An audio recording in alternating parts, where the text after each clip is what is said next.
পরাজয় পরাজয়ে এসে কণ্ঠ ছুঁয়েছে লেলিহান শিখা, চিতার চাবুক মর্মে হেনেছ মোহন ঘাতক।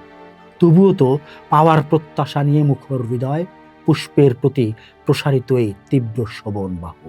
বৈশাখী মেঘ ঢেকেছে আকাশ, পালকের পাখি নিরে ফিরে যায়। ভাষাহীন এক নির্বাক চোখ, আর কতদিন নীল অভিমানে পুরে একা, আর কতটা জীবন, কতটা জীবন। কিছুটা তো চাই, হোক ভুল হোক মিথ্যা প্রবোধ, অভিলাষী মন চন্দ্রে না পাক, জ্যোৎস্নায় পাক সামান্য ঠাই।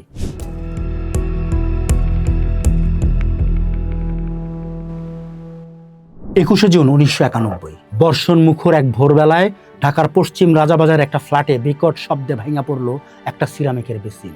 সেই সঙ্গে স্তব্ধ হয়ে গেল একটা হৃদস্পন্দন। মুখ থুবড়ায় পড়ে থাকলেন বাংলা কবিতার এক অবাধ্য রাজপুত্র রুদ্রভূম শহীদুল্লাহ। বয়স তখন তার মাত্র 35। যেই বয়সে মানুষের পূর্ণ বিকাশের কথা, সেই বয়সে তিনি অকাল প্রয়াত তকমা কপালে লাইপা দিয়া বিদায় নিলেন।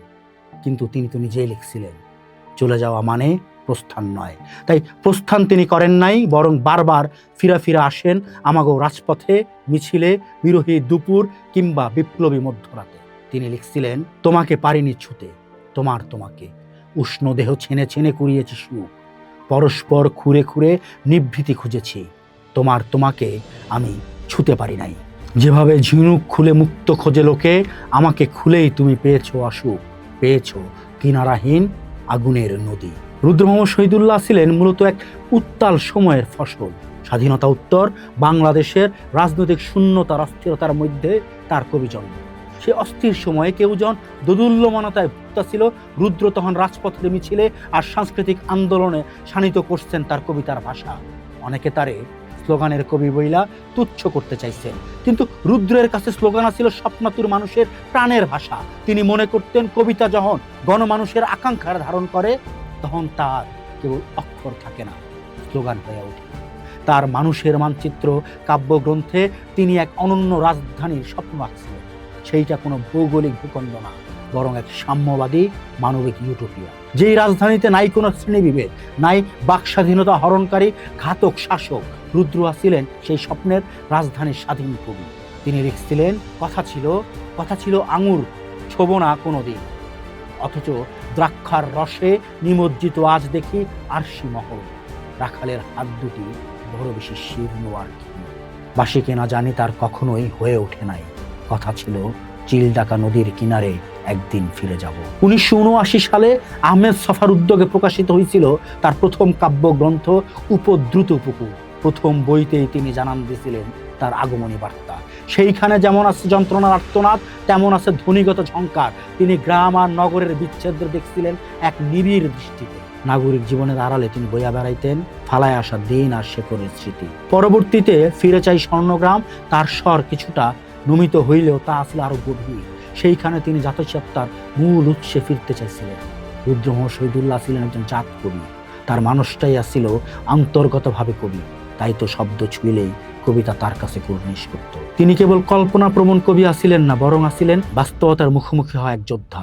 রাজনৈতিক সমাজ আর অগণতান্ত্রিক স্বৈরশাসনের বিরুদ্ধে তার কবিতা হয়ে উঠছিল শানিত অস্ত্র।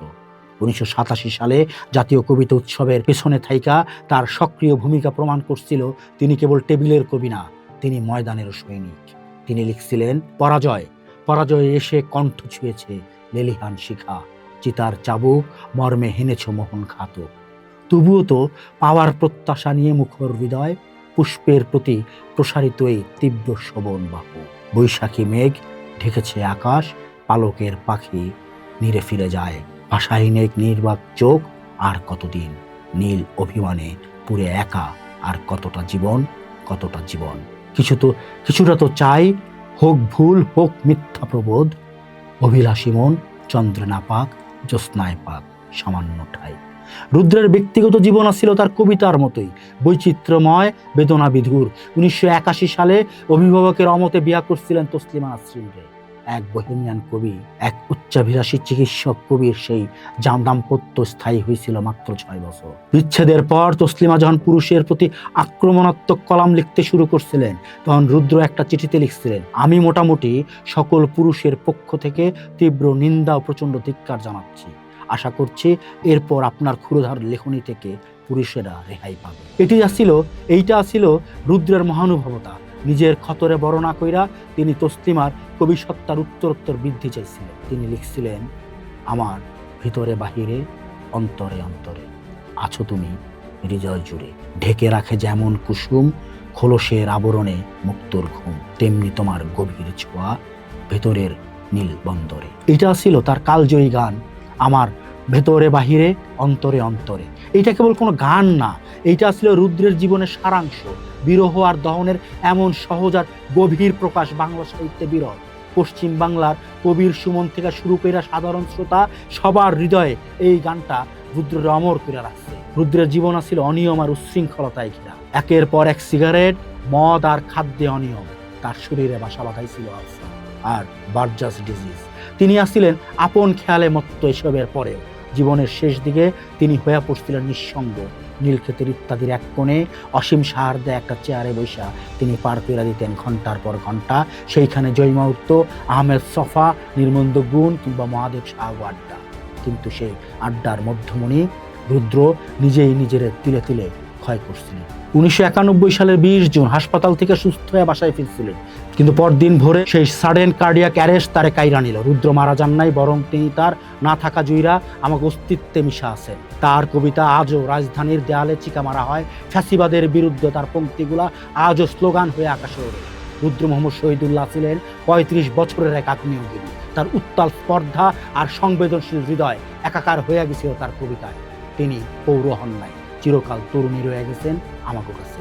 সংকটের দিনে যখন বুদ্ধিজীবীরা আপোষ করে, যখন কবিরা পালায়, তখন রুদ্র মোহাম্মদ শহীদুল্লাহরা অনমিত স্বর হইয়া আমাকে সাহস যোগায়। তিনি সেই কবি যিনি এক হাতে প্রেমের ফুল, অন্য হাতে সংগ্রামের মশাল নিয়া নতুন রাজধানীর পথে হাইটা চলছেন।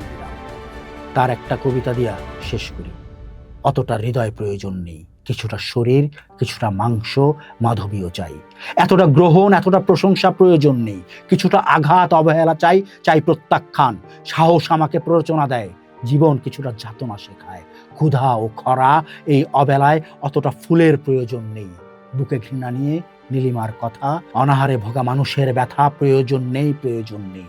করুণা কাতর বিনীত বাহুরা ফিরে যাও ঘরে, নষ্ট যুবক ভ্রষ্ট আধারে কাঁদো কিছুদিন। কিছুদিন বিষে দহনে দ্বিধায় নিজেকে পোড়াও, না হলে মাটির মমতা তোমাতে হবে না সুঠাম, না হলে আধার আরো কিছুদিন ভাসাবে তোমাকে। অতটা প্রেমের প্রয়োজন নেই।